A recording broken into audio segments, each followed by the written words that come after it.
নির্বাচন কমিশন নিয়োগ আইন পরিবর্তনই প্রধান কাজ বলছেন ডক্টর বদিউল আলম মজুমদার। দায়িত্ব নেবেন 1 অক্টোবর। বারিধারা থেকে সাবেক প্রতিমন্ত্রী ফারুক গ্রেফতার। লক্ষ্মীপুরে আওয়ামী লীগ নেতাকে পিটিয়ে হত্যা, জনমনে আতঙ্ক। সাবেক স্বরাষ্ট্রমন্ত্রীর ছত্রছায়ায় কোটিপতি সাইকেল শোরুমের কর্মচারী সাইমুম। আছে গাড়ি বাড়ি ফ্ল্যাট, সবই আইনের আওতায় আনার দাবি। বন্যায় ক্ষতি কাটিয়ে রোপা আমন চাষে ব্যস্ত মৌলভীবাজারের কৃষকরা। বয়স্ক চারা রোপণে ফলন নিয়ে শঙ্কা, পরিচর্যায় ভরসা কৃষি বিভাগে। নির্বাচিত প্রেসিডেন্ট পেল শ্রীলঙ্কা নতুন মুখ বামপন্থী অনুরা। অবসান হল রাজাপাকসে পরিবারের 1.5 দশকের আধিপত্যের। এই ছিল দেখছিলেন শিরোনামগুলো। সংবাদ সকালে সাথে আছি আমি ফারজানা লিনা। নির্বাচন কমিশন নিয়োগ আইন পরিবর্তনই দেশের নির্বাচন ব্যবস্থা সংস্কারের অন্যতম প্রধান কাজ হবে বলে জানিয়েছেন সংস্কার কমিশনের প্রধান, সুশাসনের জন্য নাগরিক সুজন সম্পাদক ডক্টর বদিউল আলম মজুমদার। এখনও কর্মপরিধি সুস্পষ্ট নয় জানিয়ে তিনি বলেন, 1 অক্টোবর থেকে 1 মাসের মধ্যে সুপারিশ চূড়ান্ত করা হবে। নূপুর মাহমুদের রিপোর্ট।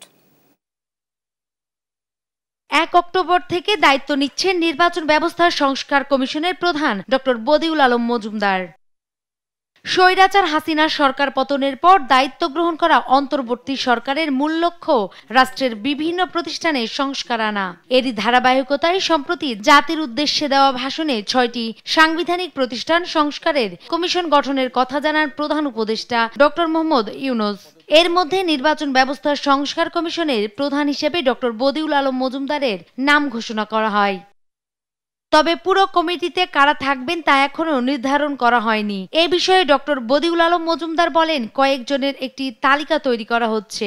অন্তর্বর্তী সরকারের অনুমোদন পেলে মূল কমিটির কাজ শুরু করবে। আনুষ্ঠানিকভাবে যে একটা প্রজ্ঞাপন জারি এখনো হয়নি, তাই আমাদের যে কর্মপরিধিটা কি এটাও সুস্পষ্ট হয়নি, এবং কত সদস্যের হবে, কাদেরকে এই কমিশন অন্তর্ভুক্ত করা হবে সেই সম্পর্কেও আমরা এখনো অন্ধকারে।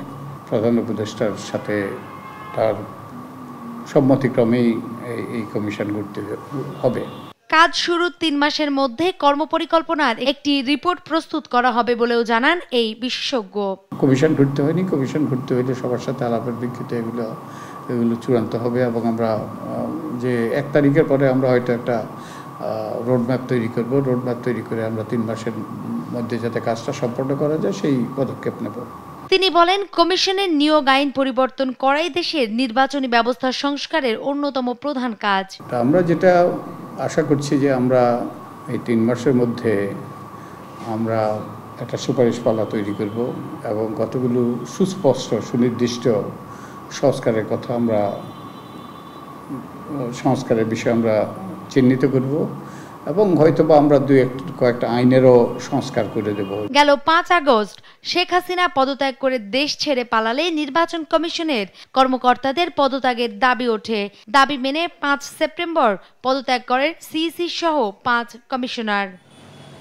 নূপুর মাহমুদ, দেশ টিভি, ঢাকা। ক্ষমতার ছোঁয়ায় অস্বাভাবিক সম্পদ করেছেন সাবেক ডিআইজি আব্দুল বাতেন। দুর্নীতিতে পিছিয়ে নেই নোয়াখালী 1 আসনের সাবেক সংসদ সদস্য HM ইব্রাহিম এবং যশোর 6 আসনের সাবেক সংসদ সদস্য শাহিন চাকলাদার। পরিবারের সদস্যরাও হয়েছেন বিপুল সম্পদের মালিক। তাদের বিরুদ্ধে নানা অভিযোগের প্রাথমিক সত্যতা পাওয়ায় এবার প্রকাশ্যে অনুসন্ধানের সিদ্ধান্ত নিয়েছে দুর্নীতি দমন কমিশন। বিস্তারিত ফজলে আদিত্যের প্রতিবেদনে। পুলিশের চাকরি মানেই যেন আলাদিনের চেরাগ, আর পদ যদি হয় বড় তাহলে তো কথাই নেই। এমনই অফিসার পুলিশের সাবেক ডিআইজি আব্দুল বাতেন। ক্ষমতার ছোঁয়ায় অনিয়ম আর দুর্নীতির মাধ্যমে গড়েছে অবৈধ সম্পদের পাহাড়। দুর্নীতিতে পিছিয়ে নেই সাবেক এমপিরাও। নোয়াখালী 1 আসনের সাবেক সংসদ সদস্য HM ইব্রাহিম ও যশোর 6 আসনের শাহিন চাকলাদারের বিরুদ্ধে রয়েছে বিস্তর অভিযোগ। রোববার দুদক মহাপরিচালক আক্তার হোসেন বিষয়টি গণমাধ্যমকে নিশ্চিত করেন। এ সময় তিনি আরও বলেন, অভিযুক্তদের বিরুদ্ধে গোয়েন্দা অনুসন্ধানের প্রাথমিকভাবে সত্যতা পাওয়ায় অনুসন্ধানের সিদ্ধান্ত নিয়েছে কমিশন। মোহাম্মদ আব্দুল বাতেন সাবেক ডিআইজি রাজশাহীর বিরুদ্ধে বিভিন্ন অনিয়ম ও দুর্নীতির মাধ্যমে অবৈধ সম্পদ অর্জনের অভিযোগ রয়েছে। এই বিষয়েও গোয়েন্দা ইউনিট কর্তৃক তথ্যানুসন্ধান করা হয়েছে এবং তথ্যানুসন্ধানকালে অভিযোগের প্রাথমিক সত্যতা পাওয়ায় দুর্নীতি দমন কমিশন কর্তৃক প্রকাশ্য অনুসন্ধানের সিদ্ধান্ত গৃহীত হয়েছে। সমাজে লুকিয়ে থাকা এ ধরনের রাঘব বোয়ালের বিরুদ্ধে অভিযান অব্যাহত থাকবে বলে হুঁশিয়ারি দেন আক্তার হোসেন। অভিযোগ সংশ্লিষ্ট ব্যক্তি হচ্ছেন জনাব এইচ.এম. ইব্রাহিম, সাবেক সংসদ সদস্য, নোয়াখালী ১। তার বিরুদ্ধে অনিয়ম ও দুর্নীতির মাধ্যমে অবৈধ সম্পদ অর্জনের অভিযোগ রয়েছে। এই অভিযোগের বিষয়েও গোয়েন্দা ইউনিট কর্তৃক তথ্যানুসন্ধান করা হয়েছে এবং তথ্যানুসন্ধানে অভিযোগের সত্যতা পাওয়ায় প্রকাশ্য অনুসন্ধানের সিদ্ধান্ত গৃহীত হয়েছে। ফজলে আদিত্য, দেশ টিভি, ঢাকা। 15 লাখ সরকারি কর্মকর্তা কর্মচারীকে আগামী 30 নভেম্বরের মধ্যে সম্পদের বিবরণী জমা দিতে হবে বলে জানিয়েছেন জনপ্রশাসন সচিব ডক্টর মোখলেসুর রহমান। দুপুরে সচিবালয়ে জনপ্রশাসন মন্ত্রণালয়ের সভা কক্ষে এক সংবাদ সম্মেলনে এ তথ্য জানান তিনি। জনপ্রশাসন সচিব জানান, সম্পদ বিবরণীতে অনিয়ম পেলে অপরাধের মাত্রা অনুযায়ী তিরস্কার এবং চাকরি থেকে বরখাস্ত হতে পারে। প্রতি বছর 31 ডিসেম্বরের মধ্যে সম্পদের বিবরণী জমা দিতে হবে। এই বছর দিতে হবে 30 নভেম্বরের মধ্যে। সিলগালা খামে সংশ্লিষ্ট কর্তৃপক্ষের কাছে এই হিসেব জমা দিতে হবে। ভুল তথ্য থাকলে 1979 বিধিমালা অনুযায়ী শাস্তি দেওয়া হবে। সব সরকারি কর্মকর্তা কর্মচারীর জন্য এটি প্রযোজ্য হবে বলেও জানান জনপ্রশাসন সচিব। সম্পদ বিবরণী 31 ডিসেম্বরের মধ্যে জমা দিতে হবে প্রতি বছর। যেহেতু এই বছর আমাদের নতুন একটা বছর পাইনি, ভাঙা বছর, এই জন্য এই বছরেরটা 30 নভেম্বরের মধ্যে জমা দিতে হবে। প্রথমে হলে যদি জমা ঠিকমতো না দেয়, তথ্য গোপন করে, প্রথমে যেটা হয় এটাকে বলে লঘুদণ্ড দেওয়া হয়, এবং তারপরেও যদি সেটা লঘুদণ্ডের চেয়ে অতিমাত্রায় অপরাধ হয় তখন গুরুদণ্ড দেওয়া হয়। বিচারক নিয়োগ সম্পন্ন হলে দ্রুততম সময়ের মধ্যে আন্তর্জাতিক অপরাধ ট্রাইব্যুনালের পূর্ণাঙ্গ কার্যক্রম শুরু হবে বলে জানিয়েছেন চিফ প্রসিকিউটর তাজুল ইসলাম। রোববার দুপুরে সংবাদ সম্মেলনে তিনি আরও জানান, ছাত্র জনতার আন্দোলনে শেখ হাসিনাকে প্রধান আসামি করে 77 জনের বিরুদ্ধে গণহত্যার 2টি অভিযোগ জমা পড়েছে। এছাড়া ট্রাইব্যুনালে ডক্টর ইশিতা গুমের অভিযোগে র্যাবের বিরুদ্ধে অভিযোগ দাখিল হয়েছে বলেও জানান চিফ প্রসিকিউটর।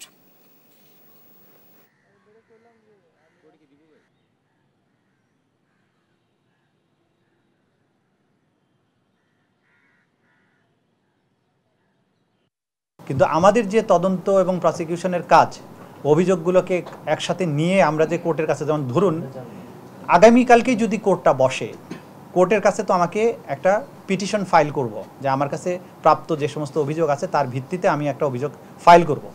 তো সেটার জন্য আগের থেকে তো আমার প্রিপারেশন লাগবে। সুতরাং তদন্ত সংস্থা এবং প্রসিকিউশনের কাজ বসে নেই। সাবেক পানি সম্পদ প্রতিমন্ত্রী কর্নেল অবসরপ্রাপ্ত জাহিদ ফারুককে গ্রেফতার করেছে র্যাব। রাজধানীর বাড়িধারা থেকে তাকে গ্রেফতার করা হয়। রোববার সন্ধ্যায় এই তথ্য নিশ্চিত করেন র্যাবের মিডিয়া উইংয়ের পরিচালক লেফটেন্যান্ট কর্নেল মুনিম ফেরদৌস। তিনি জানান, জাহিদ ফারুকের বিরুদ্ধে একাধিক হত্যা মামলা রয়েছে। ওই মামলায় তাকে গ্রেফতার দেখানো হবে। আইনি প্রক্রিয়া শেষে তাকে ডিবির কাছে হস্তান্তরের কথাও জানান তিনি। লক্ষ্মীপুরে বাড়িতে ঢুকে নূর আলম ওরফে নূর টেইলর নামে এক আওয়ামী লীগ নেতাকে পিটিয়ে হত্যা করেছে দুর্বৃত্তরা। রোববার রাতে সদর উপজেলার চন্দ্রগঞ্জ ইউনিয়নের পাঁচপাড়া গ্রামে এই দুর্ঘটনা ঘটে। নূর চন্দ্রগঞ্জ ইউনিয়নের 2 নং ওয়ার্ড আওয়ামী লীগের সাধারণ সম্পাদক এবং পেশায় দর্জি ছিলেন। নিহতের ছেলে আরিফ হোসেন বলেন, তার বাবা বাড়িতে ছিলেন। মোবাইল ফোনে কেউ একজন কল দিয়ে জানিয়েছে তাকে মারতে আসছে। এতে তিনি ঘর থেকে পালানোর জন্য বের হচ্ছিলেন। ঠিক সেই মুহূর্তেই 10 থেকে 12 জন লোক লাঠি সোঁটা নিয়ে বাড়িতে নূরকে মারতে আসেন। পরে তারা ধাওয়া করে তাকে এলোপাতাড়ি পেটায়। আহত অবস্থায় হাসপাতালে নিলে কর্তব্যরত চিকিৎসক তাকে মৃত ঘোষণা করেন। এ ঘটনায় তদন্ত করে আইনগত ব্যবস্থা নেওয়ার কথা বলেছেন চন্দ্রগঞ্জ থানার ভারপ্রাপ্ত কর্মকর্তা ইমদাদুল হক। রাঙামাটি পরিস্থিতি কিছুটা স্বাভাবিক হওয়ায় 144 ধারা প্রত্যাহার করেছে জেলা প্রশাসন, তবে পরিবেশ এখনো থমথমে। পরিস্থিতি নিয়ন্ত্রণে সম্প্রদায়ের প্রতিনিধিদের সঙ্গে বৈঠকে বসেন জেলা প্রশাসক, সেই সঙ্গে ক্ষতিগ্রস্তদের পুনর্বাসনের কথাও জানান তিনি। এদিকে রাতে পরিবহন ধর্মঘট প্রত্যাহার করে নিয়েছে বাস শ্রমিক এবং মালিকপক্ষ, তবে পার্বত্য 3 জেলাতেই চলমান রয়েছে অবরোধ। সহকর্মী মিশু মল্লিকের পাঠানো তথ্যে টুম্পা আফরোজের রিপোর্ট। ৩৬ ঘন্টা পর প্রশাসনের আশ্বাসে রাঙামাটিতে ডাকা অনির্দিষ্টকালের পরিবহন ধর্মঘট প্রত্যাহার করে নিয়েছে মালিক ও শ্রমিক সংগঠনসমূহ, তবে অব্যাহত রয়েছে অবরোধ। সংগঠিত সহিংস ঘটনাকে কেন্দ্র করে পরবর্তী পরিস্থিতি নিয়ন্ত্রণে আনতে জেলা প্রশাসনের উদ্যোগে বিভিন্ন দপ্তরের কর্মকর্তা, স্থানীয় জনপ্রতিনিধি ও সাংবাদিক সহ বিভিন্ন ধর্মীয় প্রতিনিধিদের নিয়ে আয়োজন করা হয় সম্প্রীতি সমাবেশ। সমাবেশে শহরকে সংঘাতমুক্ত রাখতে সকল সম্প্রদায়ের নেতাকর্মীকে স্ব সম্প্রদায়ের মানুষকে সচেতন করার আহ্বান জানানো হয়। সকালে 144 ধারা প্রত্যাহার করে জেলা প্রশাসন। রোববার শহরের হ্যাপির মোড় এলাকা থেকে বনরূপা বাজারের ক্ষতিগ্রস্ত বিভিন্ন এলাকা পরিদর্শন করেন জেলা প্রশাসক ও পুলিশ সুপার। ক্ষতিগ্রস্তদের ক্ষতির পরিমাণ উল্লেখ করে মন্ত্রণালয়ে পাঠানো সহ সবাইকে পুনর্বাসন করা হবে বলে জানান জেলা প্রশাসক। আইন শৃঙ্খলা পরিস্থিতি এখন আমরা স্বাভাবিক দেখতে পাচ্ছি এবং তার কি ক্ষয়ক্ষতি হয়েছে সেটা ক্ষতির পরিমাণটা নিরূপণ করবে এবং মন্ত্রণালয়ে আমরা চিঠি দিয়ে জানাবো যে তাদেরকে পুনর্বাসনের জন্য তাদের জন্য ব্যবস্থা গ্রহণ। এদিকে 144 ধারা প্রত্যাহারের পর দুপুর থেকে দোকানপাট খুলেছেন অনেক ব্যবসায়ী, তবে বাজারে ক্রেতা বিক্রেতার আনাগোনা চোখে পড়লেও এখনো কাটেনি আতঙ্ক। আমরা হলো শান্তিপ্রিয় মানুষ, আমরা শান্তি চাই, আমরা একসাথে বসবাস করতে চাই। আগের যেরকমই ছিলাম সেরকমই শান্তিপূর্ণভাবে স্বাধীনভাবে চলাফেরা করি। আমরা এই ধরনের আর চাই না। আমরা সবাই শান্তিতে একসাথে আমরা বসবাস করে কাঁধে কাঁধে হাত মিলিয়ে চলতে চাই। ধর্মঘটে আটকা পড়ে বিভিন্ন উপজেলা থেকে আসা মৌসুমী কাঁচামাল নষ্ট হয়ে প্রায় 2 কোটি টাকার ক্ষতি হয়েছে বলে জানান ভুক্তভোগীরা। কলা, জাম্বুরা, পেঁপে আরো কয়েক ধরনের ফল মিলে আনুমানিক 30 থেকে 40 গাড়ি ফল এখানে নষ্ট হয়ে যাচ্ছে। এই ফলগুলি বাজারজাত করতে পারলে আমরা অন্তত লাভ বা মূলধন না পাইলেও অর্ধেক টাকা তুলতে পারবো। অলরেডি অর্ধেক টাকার মাল নষ্ট হয়ে গেছে। এদিকে অবরোধে সাজেক ভ্যালিতে আটকা রয়েছে প্রায় 1,500 পর্যটক। ফিরতে না পারায় হোটেল মালিকরা পর্যটকদের থেকে নিচ্ছেন শুধু খাবার খরচ। নিউজ ডেস্ক, দেশ টিভি। পাহাড় শান্ত না থাকলে কেউই শান্তিতে থাকতে পারবে না বলে মন্তব্য করেছেন উপদেষ্টা এম সাখাওয়াত হোসেন। রোববার সরকারি সফরে বরিশালে বাংলাদেশ মেরিন একাডেমি পরিদর্শনে গিয়ে সাংবাদিকদের কথা বলেন তিনি। এ সময় একাডেমির শিক্ষার্থীদের অংশগ্রহণে একটি প্যারেড প্রদর্শনীতে অংশ নেন নৌপরিবহন এবং পাট ও বস্ত্র মন্ত্রণালয়ের এই উপদেষ্টা। জানান, দেশের মেরিন একাডেমিগুলোর আধুনিকায়ন এবং উত্তীর্ণদের বৈশ্বিক নৌ সেক্টরে আরও বেশি সংযুক্ত করতে সরকারের সদিচ্ছা রয়েছে। এ সময় সাম্প্রতিক সময়ে পাহাড়ি অঞ্চলে উত্তপ্ত পরিস্থিতি স্বাভাবিক করতে সব পক্ষের প্রতি আহ্বান জানান উপদেষ্টা।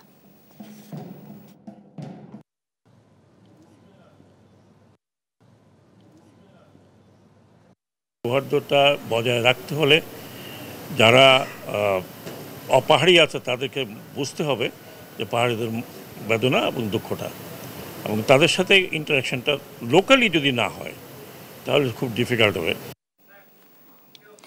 পতিত সরকার ও ভারত মিলে দেশের স্বাধীনতা সার্বভৌমত্ব নিয়ে চক্রান্তে মেতে উঠেছেন বলে মন্তব্য করেছেন ইসলামী আন্দোলন বাংলাদেশের আমির মুফতি সৈয়দ মোহাম্মদ রেজাউল করিম। রোববার রাজধানীর পল্লবীতে এক সমাবেশে অংশ নিয়ে তিনি বলেন, পতিত স্বৈরাচার সরকার দেশ ছেড়ে পালানোর পর থেকে অন্তর্বর্তীকালীন সরকারকে ব্যর্থ এবং অকার্যকর করতে সংখ্যালঘু নির্যাতনের অজুহাত, জুডিশিয়ারি কু, সরকারি কর্মকর্তা কর্মচারীদের আন্দোলন, আনসার আন্দোলন সরকারকে অস্থিতিশীল এবং ব্যর্থ করার অপচেষ্টার অংশ ছাড়া আর কিছুই নয়।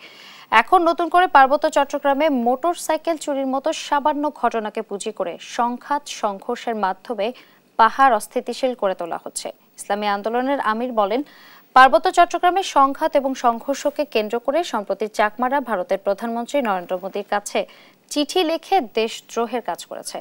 এসব সরকার উৎখাত এবং বাংলাদেশের স্বাধীনতা সার্বভৌমত্বের বিরুদ্ধে হুমকি বলে মন্তব্য করেন তিনি।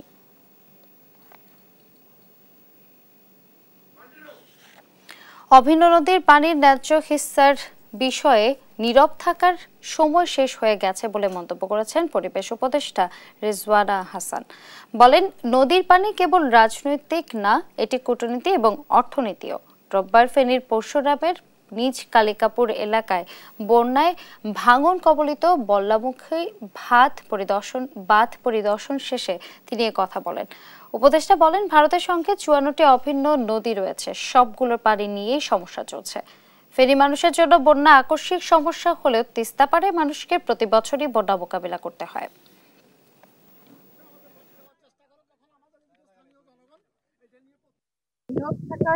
সময়টা শেষ হয়ে গেছে।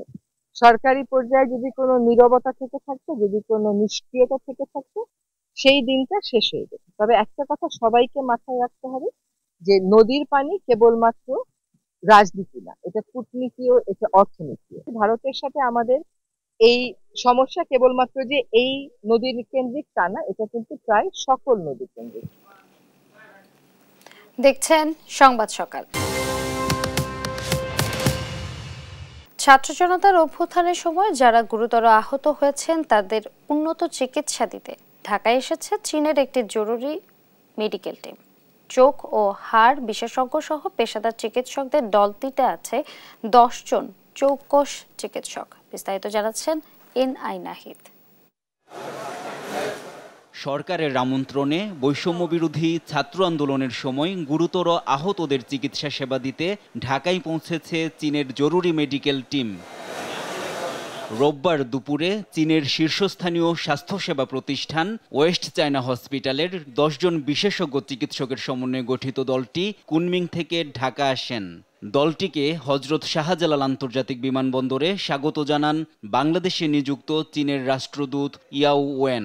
এ সময় স্বাস্থ্য অধিদপ্তরের অতিরিক্ত মহাপরিচালক অধ্যাপক ডাক্তার শেখ সাইদুল হক সহ ঊর্ধ্বতন কর্মকর্তারা উপস্থিত ছিলেন। চীনের ন্যাশনাল হেলথ কমিশনের উপপ্রধান। দুদেশের মধ্যকার বন্ধুত্বের বন্ধন দৃঢ় করতে উদারতার মাধ্যমে গুরুতর আহতদের সেবা দিতে তারা বাংলাদেশে এসেছেন বলে জানান চিকিৎসকরা।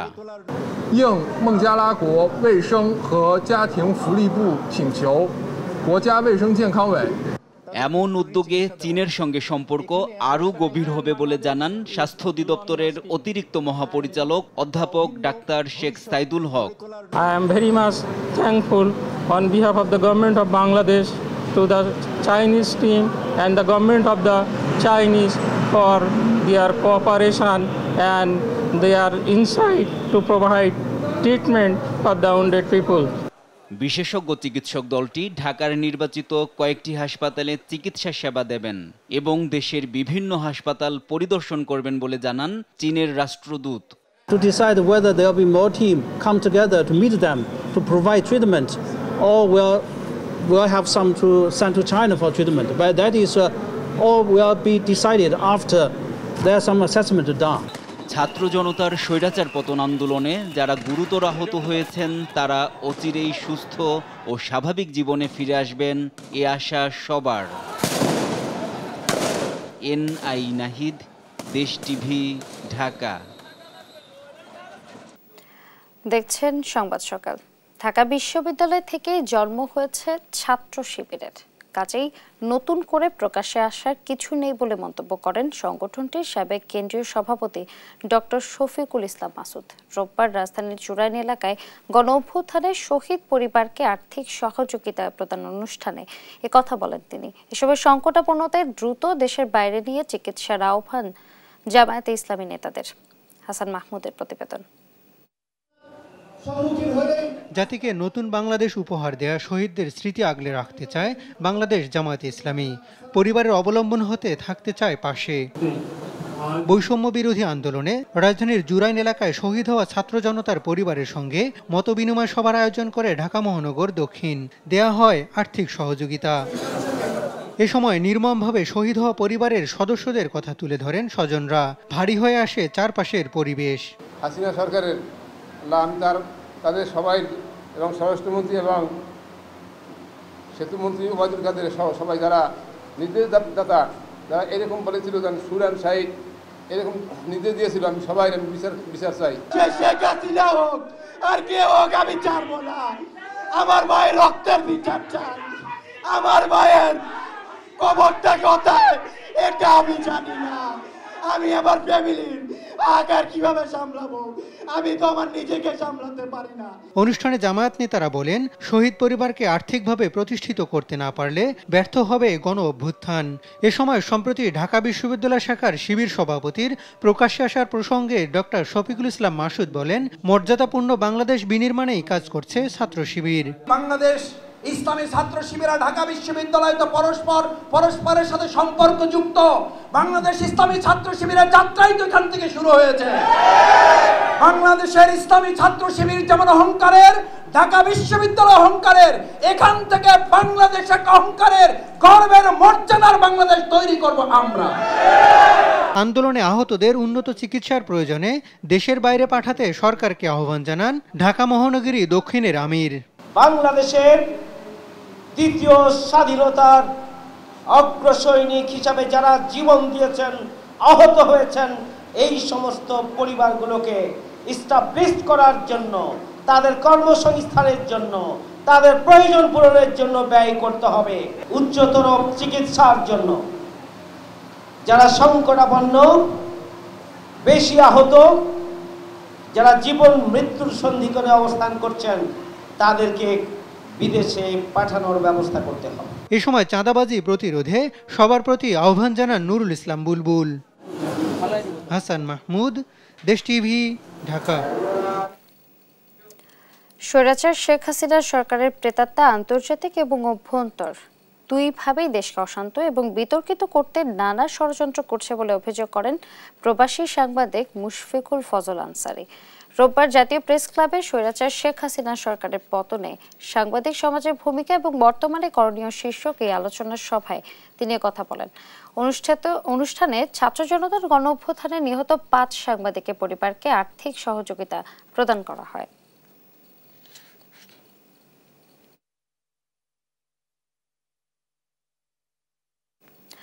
নারায়ণগঞ্জের ফতুল্লার সৈয়দ আহসান উদ্দিন আহমেদ সাইমুম ছিলেন কর্মচারী। সাবেক স্বরাষ্ট্রমন্ত্রী আসাদুজ্জামান খান কামালের ছত্রছায়ায় বনে গেছেন কোটিপতি। গাড়ি, বাড়ি, ফ্ল্যাট সবই আছে তার। সাইমুমকে খুঁজে বের করে আইনের আওতায় আনার দাবি স্থানীয়দের। ডেস্ক রিপোর্টে বিস্তারিত। সৈয়দ আহসান উদ্দিন আহমেদ সাইমুম এক যুগ আগেও ছিলেন বাবার দোকানের কর্মচারী। এরপর ঢাকার একটি মোটরসাইকেল শোরুমে 20,000 টাকা বেতনে চাকরি নেন। সে সময় সম্পর্ক গড়ে ওঠে সাবেক স্বরাষ্ট্রমন্ত্রী আসাদুজ্জামান খান কামালের পিএস মনিরের সঙ্গে। ঘনিষ্ঠতা গড়ে তোলেন মন্ত্রীর সঙ্গেও। এছাড়া স্বরাষ্ট্র মন্ত্রণালয়ের জননিরাপত্তা বিভাগের সাবেক সচিব জাহাঙ্গীর আলম, সাবেক বিমান ও পর্যটন প্রতিমন্ত্রী মাহবুব আলী, সাবেক আইজিপি বেনজিরের সঙ্গেও সুসম্পর্ক ছিল তার। আর সেই সুযোগ কাজে লাগিয়ে বনে গেছেন কোটিপতি। অভিযোগ রয়েছে নিয়োগ ও বদলি বাণিজ্য, বিমানসহ বিভিন্ন কেনাকাটার মধ্যস্থতায় কমিশন নিয়ে অঢেল সম্পত্তির মালিক হয়েছেন সাইমুম। তার নামে রয়েছে ঢাকায় আলিশান ফ্ল্যাট, ব্র্যান্ডের গাড়ি, ফতুল্লায় বিলাসবহুল বাড়ি ও জমি। এছাড়া রাজধানীর বোট ক্লাব গুলশান ক্লাবের সদস্য। গুলশান, বনানী ও উত্তরার মতো অভিজাত এলাকায় গড়ে তুলেছেন অফিস। সব জেনেও ভয়ে এতদিন প্রতিবাদ করতে পারেনি স্থানীয়রা। আওয়ামী লীগের আমলে দেখছি মজিবকট ভিন্দা রাস্তাঘাটে মানুষটা আতঙ্ক লাগা বা অনেক ভয়ভীতি দেখা, এইভাবে জীবনযাপন তারা করে গেছে। সাইমন 1 দশক আগেও ভাই সিমেন্টের ব্যবসা পরিচালনা করত, এখন দেখি ভাই দামি দামি গাড়ি দিয়ে আসা যাওয়া করে। যত ধরনের এখানে অপকর্মী হয়, অপকীর্তি হয়, এগুলির সব উঠানো টাকা উঠানোর দায়িত্ব থেকে শুরু করে সব কিছুর সাথে সে জড়িত। এসব বিষয়ে জানতে সাইমুমের ফতুল্লা বাড়িতে গেলে তাকে পাওয়া যায়নি, আর মুঠোফোন বন্ধ। সাইমুমকে আইনের আওতায় আনার দাবি সুজনের।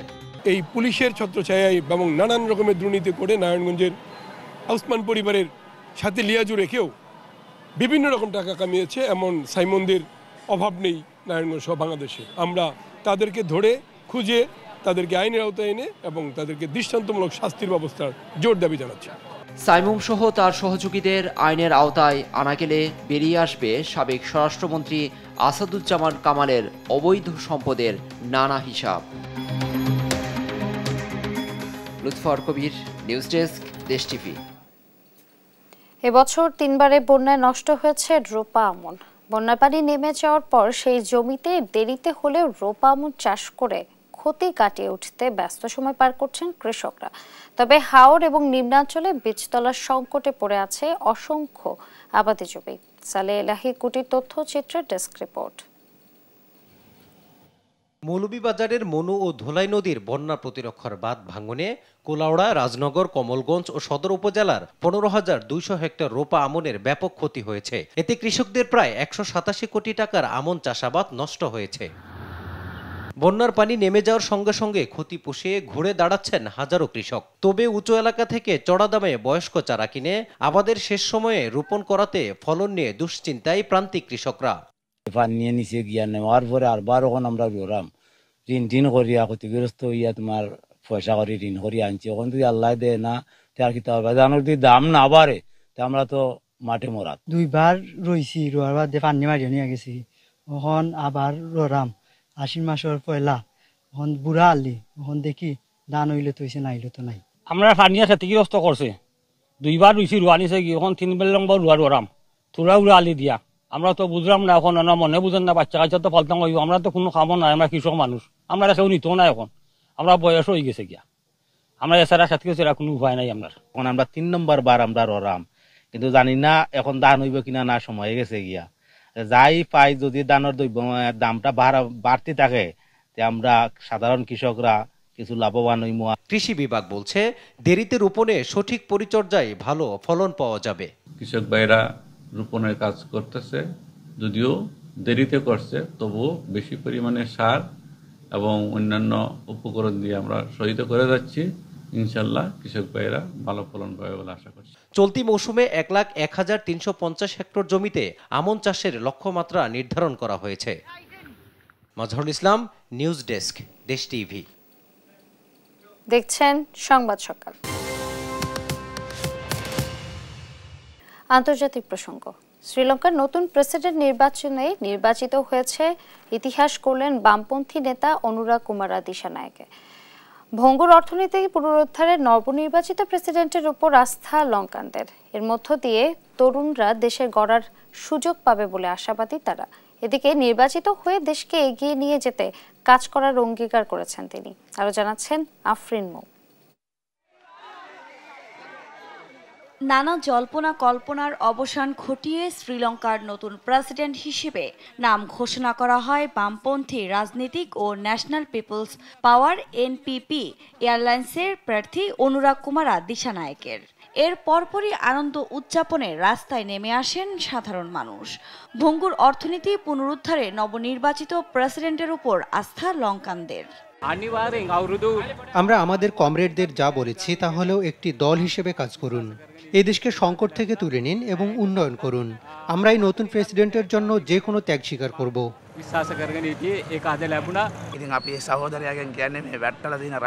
খারাপ রাজনীতিবিদরা ৭৬ বছর আমাদের দেশের অনেক ক্ষতি করেছে। এই পরিবর্তন আমাদের প্রয়োজন। আসলে আমরা আশা করি নতুন প্রেসিডেন্ট আরো ভালো কিছু করবেন। নির্বাচন কমিশনের ঘোষণা অনুযায়ী অনুরা কুমারা দিশানায়েক 42.31% ভোট পেয়ে প্রেসিডেন্ট নির্বাচিত হয়েছেন। তার নিকটতম দুই প্রতিদ্বন্দ্বী বিরোধী দলের নেতা সাজিদ প্রেমাদাসা পেয়েছেন 32.76% ভোট। 17% ভোট পেয়েছেন ক্ষমতাসীন প্রেসিডেন্ট রনিল বিক্রমাসিংহে। দ্বিতীয় দফায় ভোট গণনার পর স্থানীয় সময় রোববার রাতে তাকে বিজয়ী ঘোষণা করা হয়। এর মধ্য দিয়ে 55 বছর বয়সী দিশানায়েক রাষ্ট্রদ্বীপটির প্রথম বামপন্থী রাষ্ট্রপ্রধান হয়ে ইতিহাস গড়লেন। একই সঙ্গে টানা 1.5 দশকের বেশি সময়ের একক আধিপত্যের অবসান ঘটল শ্রীলঙ্কায়। এদিকে প্রেসিডেন্ট নির্বাচিত হওয়ার পরপরই ভাষণ দেন দিশানায়েক। দেশের অর্থনৈতিক পরিস্থিতি সামাল দিয়ে এগিয়ে নিয়ে যাওয়ার অঙ্গীকার করেন তিনি। দেশকে সংকট থেকে উদ্ধার করার জন্য জনগণের নতুন সরকার দরকার ছিল। এটি ছিল প্রেসিডেন্ট নির্বাচনের মূল বিষয়। খাদ্য, জ্বালানি, ঔষধ সহ নিত্যপণ্যের তীব্র সংকটের প্রতিবাদে 2022 সালে সড়কে নামেন শ্রীলঙ্কার সাধারণ মানুষ।